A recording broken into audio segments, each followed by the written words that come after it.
The Selfish Path to Romance. Download Chapter 1 for free at drkenner.com and at amazon.com. And right now I want to welcome John to the show. John, you are having some health concerns? Yes, I'm going through a lot of fear and anxiety almost every day because of this medication I'm on. It's called Coumadin. It's a blood-thinning medication. You know I'm not a medical doctor, right? I'm a psychologist. Right. Okay, so in dealing with the fear, you're on a medication. Has your doctor given you any reason to be concerned? Has he said that you're at very high risk? Well, no, it's just the product information of the medication. It has all kind of possible side effects that are very bad. And I'm reading all these side effects, and you could get a stroke and all kinds of bad side effects, possible side effects. And I'm just reading all this stuff, and it's got me concerned about all this stuff. It's got me really scared. Okay, let me tell you a little bit about that. First, you're taking a risk. You're taking some medication, and the risk you're taking weighs it in favor of it being more beneficial to you. Otherwise, your doctor would not have prescribed it. Is that accurate? Well, yes, I have to take it because I had a surgery, and then I'm on medication for blood thinning issues. Yes, you're right. So there's a benefit. There's a life-preserving benefit to taking it. If you didn't take it, it would be worse. Otherwise, your doctor would not prescribe it. That's what I'm assuming. The risk would be worse. Right. Well, here's the issue. I made a choice between two options, and I chose to be on this medication. Now I'm regretting my decision. I wish I would have went the other option, but hindsight's great and everything. But that has something to do with it also. But I'm still in fear of this medication because it has you got to be work restrictions and be careful and everything, and plus it has all these bad side effects associated with it. If you look up the side effects of aspirin, what do you think you might find? Stuff like stomach upset and I don't know, probably a lot of other stuff. When pharmaceutical companies have to put down the risks, they have to put down everything. And so even if the chance is extremely, extremely remote, but somebody got sick and said it was because of that medication, they have to put those down. Right. So sometimes those lists are risk protection. They need to warn you in advance, but they don't. The risk could be very, very small. Like it would be like going on an airplane saying you're at risk for a terrorist attack, you're at risk for maybe getting virus on the plane because you're in closed quarters, you're at risk of the plane crashing or of birds flying into the wings. How many people would fly? Right. And so you need to take that information in context, that if it's a very high-risk medication, that's one thing. I don't think your doctor would prescribe something unless you definitely needed it. I'm assuming he's a good doctor, and you're just coming off surgery. Again, I don't know the medication. I don't know the type. I'm just dealing with the fear here. If you paint pictures in your mind of having a stroke or being incapacitated to where you're fearful of any work at all, then the problem may not be the medication. The problem may be that you're torturing yourself needlessly with a lot of imagery, with a lot of thoughts of catastrophic situations. Right. And if that's the case, you want to be able to put those fears in a realistic context. It's not that you brush them away. It's that you say, hey, I got to interrupt this because we've got to pay some bills. 30 seconds, that's it. A very quick ad, and then Ellen will be back. Romance. Ugh, I wish guys knew more about what we want from a relationship. Boy, I wish I knew more about what I want. Where's that ad I saw? Here it is. The Selfish Path to Romance. A serious romance guidebook. Download Chapter 1 for free at selfishromance.com and buy it at amazon.com. The Selfish Path to Romance. That is interesting. It's that you say, for example, when you go in for surgery, what do they tell you? You sign a sheet that says that you may die. You may die, right. Now, you're being good in that you're doing your own research, but my doctors have also warned me that without being able to put it in context, we exaggerate the risks in our minds. Right. For example, I did get shingles, facial shingles.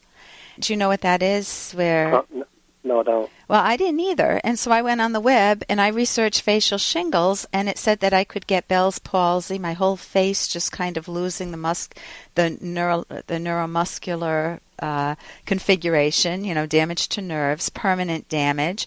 It could go over my scalp. I could be covered in rashes that were itchy and burny for months. It was horrific. And I went to my doctor, and she said, "What'd you do, go on the internet and read about it?" I said, "Yeah." She goes, "Here, take these pills. You'll be fine." So, it lasted for me. She was able to catch it early, and nothing happened. And if I had looked up those pills, my guess is I would have read things like you read. So I'm not saying that you can't go back to your doctor and talk about your other option. But you also... There is no other option. I'm on this medication for life unless I have another surgery. Okay, well, the option is surgery. Do you want the surgery? It's open heart surgery. It's very risky, and I might have to go through that anyway to take that chance to get off this medication. So wonderful. Do you see what you just did? You put side by side your two options, and one of them is far riskier, so you made the more rational choice. Well, they're both risky because this one medication can kill you. They both could be in death. I would get, what would you tell me to do in that situation, or your best friend? Get a second opinion. I need to go talk to a bunch of different doctors, I guess. And it's not that you need to talk to a bunch of different doctors. Get one with a good reputation and speak to that doctor. If you need a third opinion, you can do that too if they both say the same thing and you're not convinced. You don't want to do what's called doctor shopping, where you keep searching for a doctor who will confirm what your worst fears.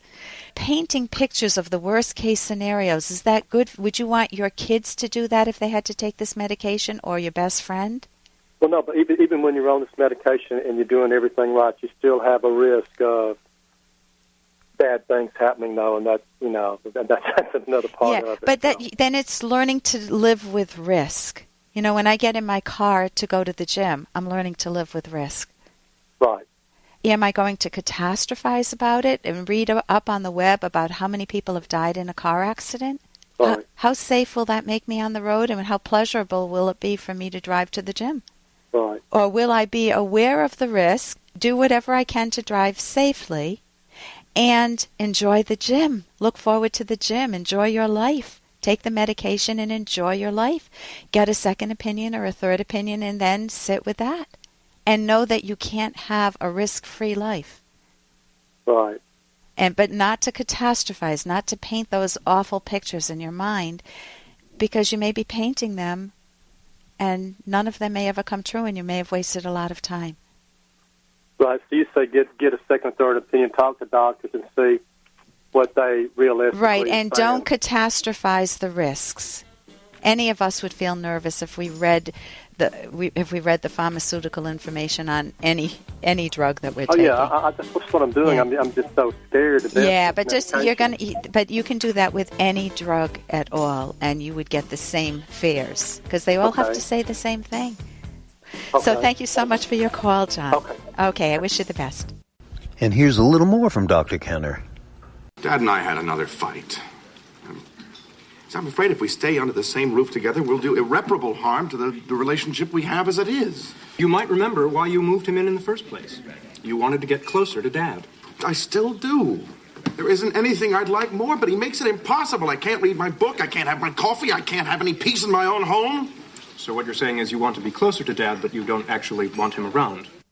And that's from Fraser. And we all have that feeling about relatives. There are times when maybe it's a sister, a brother, or a parent, or somebody that you've had such a great times with, and you think, wouldn't it be great if we lived together? Or wouldn't it be great if we traveled together? And then you start doing it. You get in close quarters with your sister who you adore, or your brother who you adore, or your mother or father, and you just feel like they're getting under your skin. All the old issues surface again, and you just question yourself, why did I ever do this? For more Dr. Kenner podcast, go to drkenner.com and please listen to this ad. Here's an excerpt from The Selfish Path to Romance, the Serious Romance Guidebook by clinical psychologist Dr. Ellen Kenner and co-author Dr. Edwin Locke. Rejection comes in all forms, from subtle to shocking. You may feel rejected the first time you meet someone when you see signs of disappointment in the person's face. You may have been stood up. You may have been dumped at the end of a long-term relationship or been divorced several times. Some hurt is unavoidable, but knowing that you are in principle lovable is the antidote. When you have the right perspective on your own life and on the goal of finding your soulmate, rejection hurts less. What you say to yourself when you're rejected is critical. Your inner thoughts are based on your fundamental ideas about yourself, romance, and life in general. You can download Chapter 1 for free by going to drkenner.com. And you can buy The Selfish Path to Romance at Amazon.com.